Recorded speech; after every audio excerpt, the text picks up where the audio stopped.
Hello. Today I'm going to clear the weeds from inside my brassica tunnel and create a living mulch. I'm Zorab and this is Byther Farm.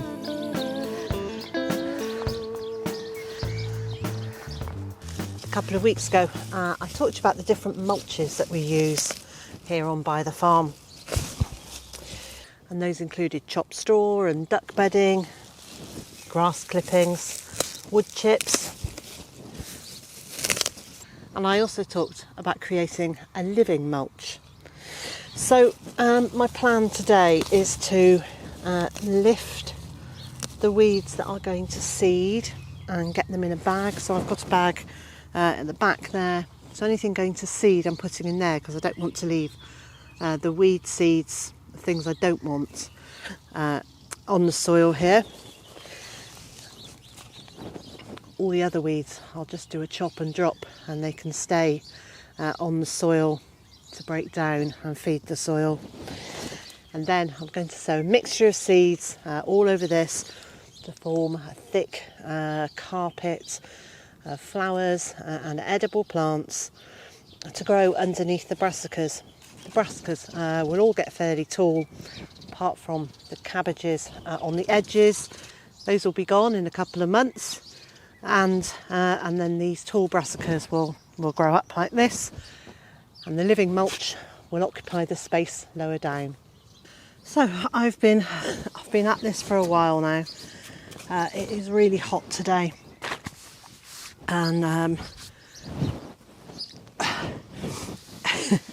this is the less glamorous side of gardening, where you get really hot and sweaty.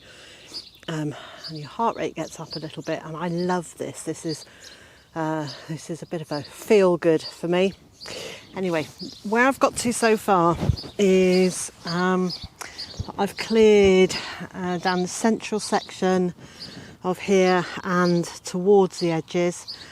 Around that side there's quite a lot of grass, so I'm thinking I'm just going to bring out some of our paper feed sacks, the empty sacks from the poultry feed, put those down to cover that grass, and maybe pop a little bit of compost or wood chips on it, or perhaps a mixture of the two, to smother that rather than trying to pull it all out, because it's just bringing big clumps of earth with it.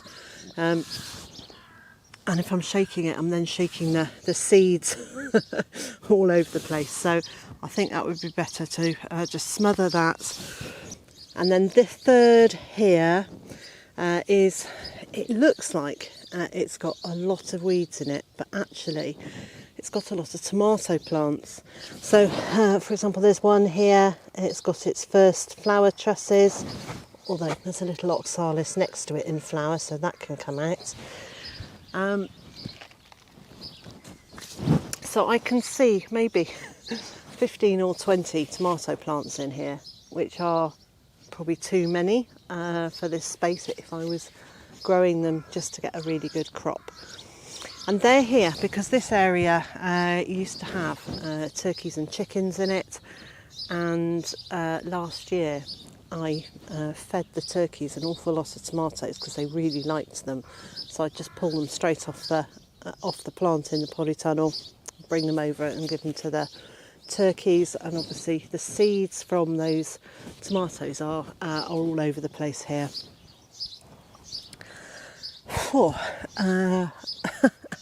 So excuse the hot sweatiness.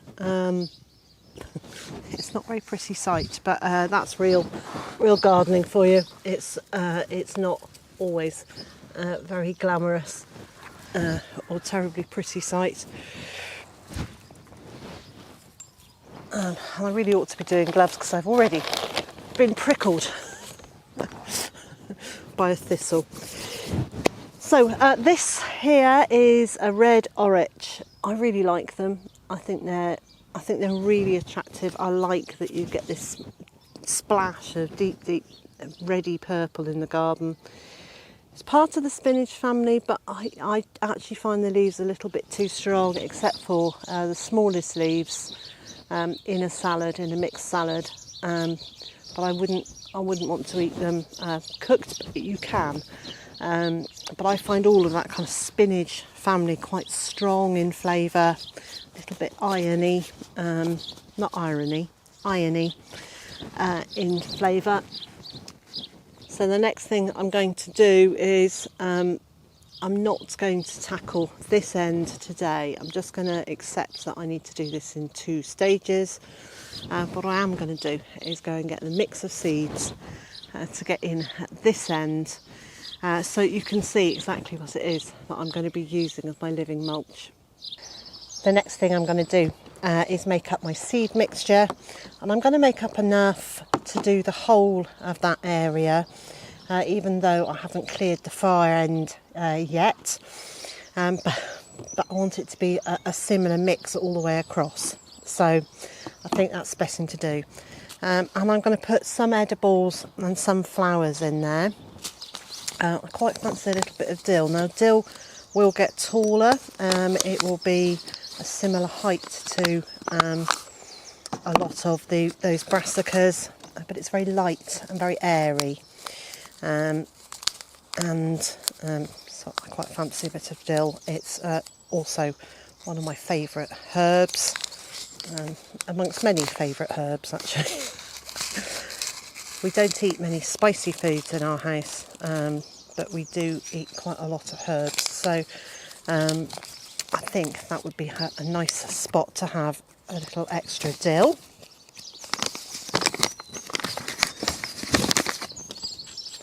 And some sweet basil. Now it is potentially a little bit late in the year. It's right at the end of the basil planting season really, but a little bit of basil.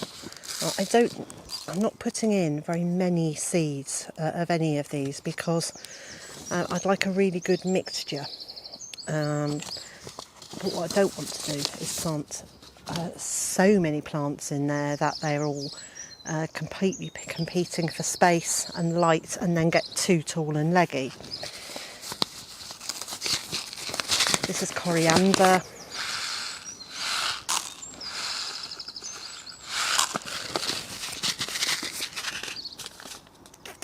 And then I have a golden turnip. So this is quite a fast growing plant, so this will cover the ground quite quickly.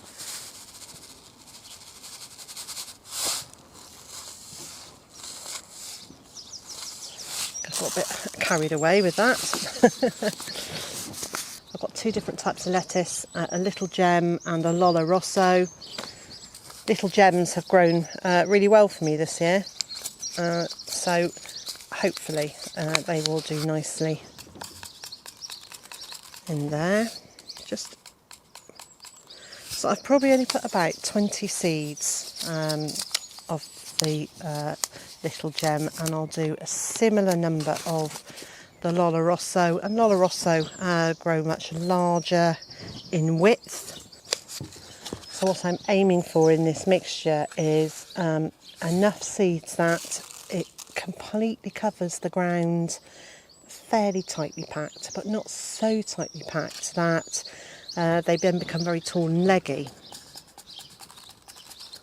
I've also got some corn salad. Now it's a little bit early to be sowing this, but what I'm hoping is that the seeds will sit in the ground, that they won't rot during the summer, and when they are good and ready to germinate, they'll do so.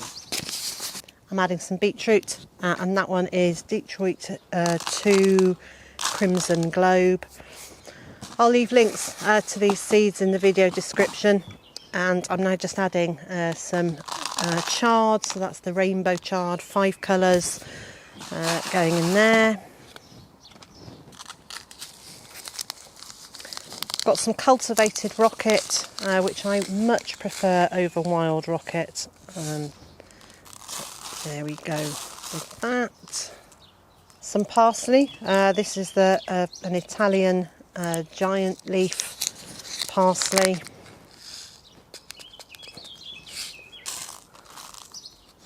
I'm actually going to put quite a lot of that in. I really like parsley as a plant in the garden. It will overwinter quite happily here. so I'll be able to gather from that in the spring. And the last of the edibles that I'm putting in this mix is a mustard called Green in Snow. It's not. It's usually grown in the winter months in my polytunnel, but we'll have some of that in there. And now I'm going to add a few flower seeds. So I've got some scarlet flax, and I guess really this is an edible too, because you can eat the flax seeds, but that has a really beautiful small red flower. And I've also got a blue flax here.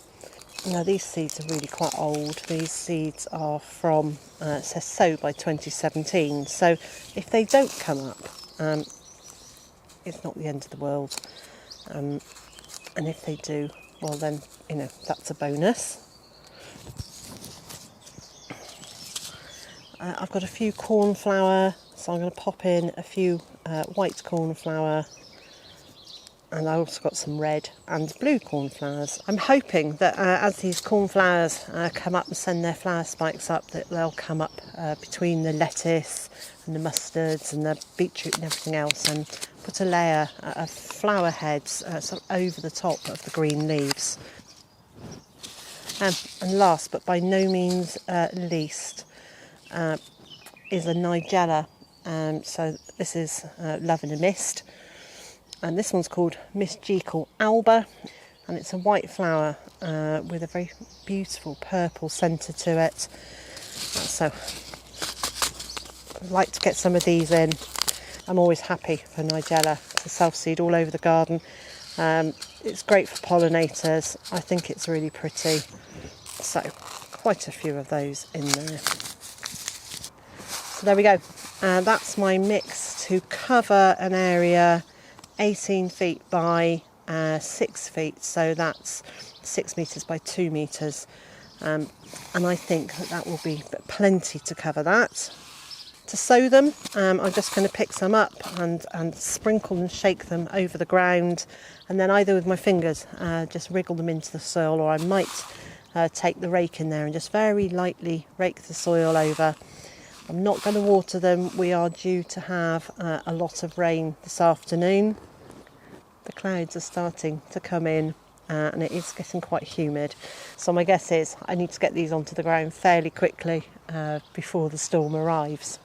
I'll film the progress of the living mulch over the next couple of months or so, and then in the autumn we can have a look at how successful it's been.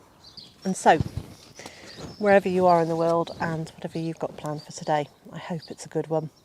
And I also hope you'll join me again next time.